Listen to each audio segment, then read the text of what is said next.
Ou alguém me serve um café aí, pelo amor de Deus. Que vocês estão me estressando. Levantou e não serviu o café pra Kelly. Kelly. Descobrimos a falta que o Vaguinha faz no programa. Serviu um cafezinho. Faltou o Vaguinha. Olha aqui, próximo tema por aqui, enquanto CCD serve um belo café aqui para esta apresentadora, é o seguinte, o Inter tá mesmo num momento super confiável, porque é o seguinte, o Inter encara o Vitória da Bahia nesse domingo. Não, a aguinha tá bem aqui, obrigada.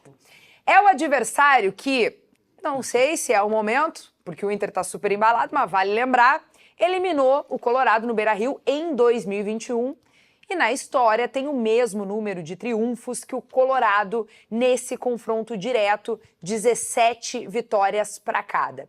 Em outros tempos, a gente diria que é um jogo para deixar o torcedor receoso, né? Recentemente o Vaguinho até falou sobre um jogo com time menores aí, que o Inter às vezes acaba se complicando. Mas vocês acham que o Roger superou essa desconfiança?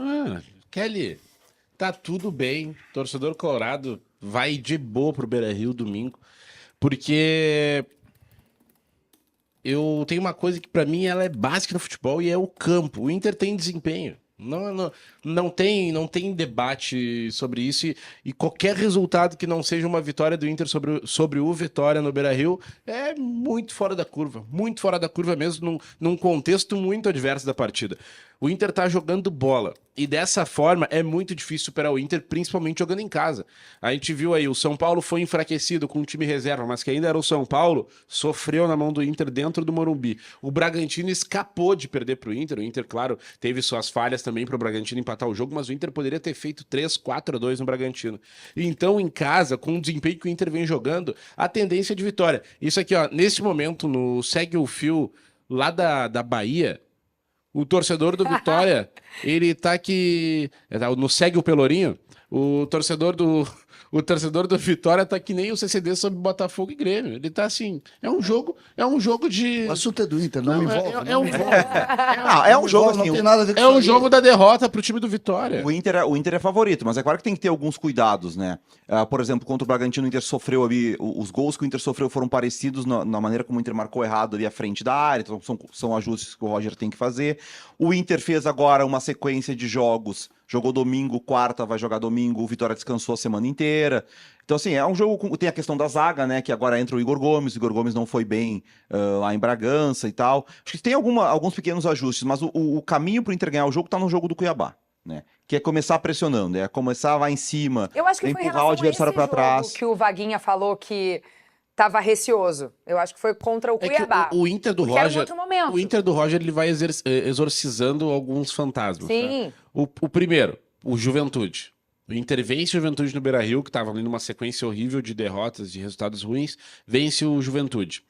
E aí o Inter consegue vencer o Cruzeiro e tem tudo para parar essa sequência lá no Mineirão quando o Rorreu é expulso. O Inter segura, o Antony salva, isso daí é uma mística, escapamos da derrota. E aí o Inter vai no Jacone. Ali não teve desempenho. Ali Não teve segurou... desempenho, mas conseguiu segurar numa situação totalmente adversa.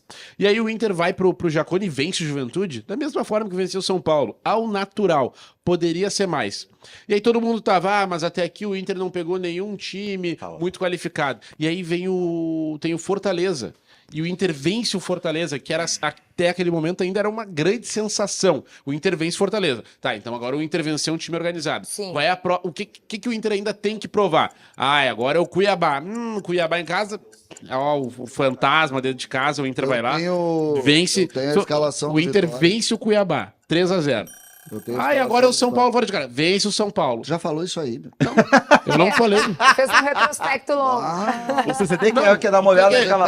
Eu não posso falar O as Inter vitórias ganhou do Inter. 5 jogos aí. Tu falou 6 Tá, vezes que o aqui. Inter ganhou as Que últimas Não, você mas acha? 5 por que tá bravo com isso? Porque eu comecei a ler a escalação do Qual é? Vitória. Tá bravo com as vitórias qual do é o Inter, né? objetivo de ler, vai? Posso ler? Pode. Esse é o time que jogou contra o Tu me deixa Juventude. Não, eu te deixo. Eu tenho uma coisa mais forte aqui pra trazer pra vocês. Então mas se tu a quer ler. informação... Tu tem certeza que é mais Absoluta. forte?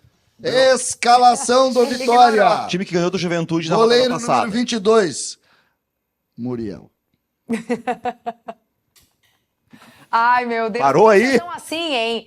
Eu quero dizer que é muito forte o que eu tenho para trazer para vocês, porque o D'Alessandro, nesta manhã, está batendo um papo com alguns jornalistas, tá? Inclusive, a nossa equipe de reportagem está acompanhando essa entrevista e nos mandou uns spoilers aqui, umas breaking news do que o D'Alessandro está falando. E um dos assuntos foi justamente o Roger, tá, gente? Eu quero dizer para vocês que o D'Alessandro falou o seguinte: nesse mês, convivi com o grupo, percebi que o mérito é da comissão.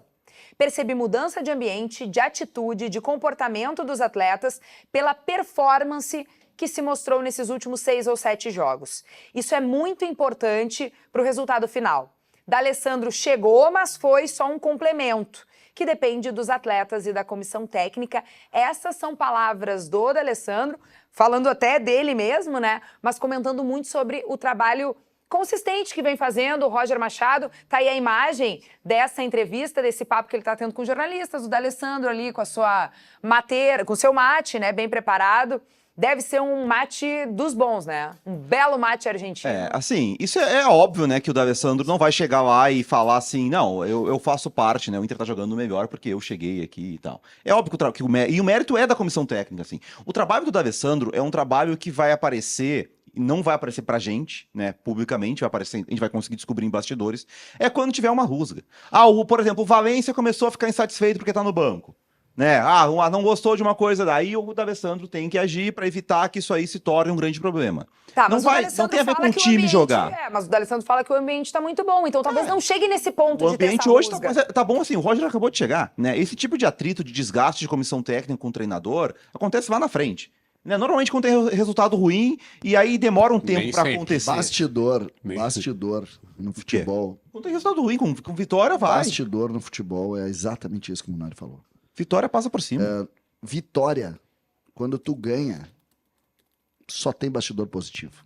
Ninguém se mete a falar bastidor negativo. Sabe que ontem a gente estava falando com o Marcelo Moreno, e aí teve aquele Cruzeiro de 13, 14 que era... Não tinha o que fazer, né?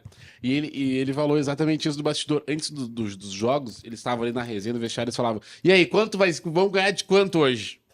Era esse o clima no vestiário do Cruzeiro. Ou seja, cara, como é que... Imagina, pro cara chegar num vestiário, César, e chegar assim, ó, vamos vencer de quanto hoje? Imagina o grau de auge físico, técnico, de confiança. Tu pega, só pra ter uma ideia, Vini, esse negócio é tão verdadeiro, porque você sempre tem que imaginar que um vestiário ele é composto por entre 30 e 40 jogadores.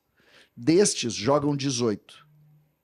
Vocês acham que o cara que é o 28, por exemplo, na lista, ele tá satisfeito? Sinceramente. Vocês acreditam nisso? É óbvio que não. Então o vestiário é um ambiente insatisfeito, por natureza. Porque jogam pouco. Mas olha só. Não adianta. Vamos bater um papo aqui, Colorados, e agora falar desse jogo contra o Vitória. A projeção do jogo, né? Pelo menos a provável escalação a gente já coloca aqui na tela para vocês acompanharem com a gente. E aí eu tenho a dizer que o Rogel, ele teve dores na posterior da coxa e ele deve ser desfalque. O Igor Gomes é o favorito para entrar na zaga. De resto, é o mesmo time que vem jogando. Tem um fantasma aí, né, na zaga do Inter, parece, nos últimos 2 jogos, que o mercado sai, o Rogel sente, e o Igor Gomes e o Vitão não foram tão bem, né, na partida contra o Bragantino. Isso é o único fator que me preocupa. Embora, por campo, assim mesmo, né, se fosse há 2 meses atrás, eu ia estar com medo desse jogo contra o Vitória no Beira-Rio. Mas pelo desempenho do Inter, acho que dá pra lamentar o resultado em Bragança, né?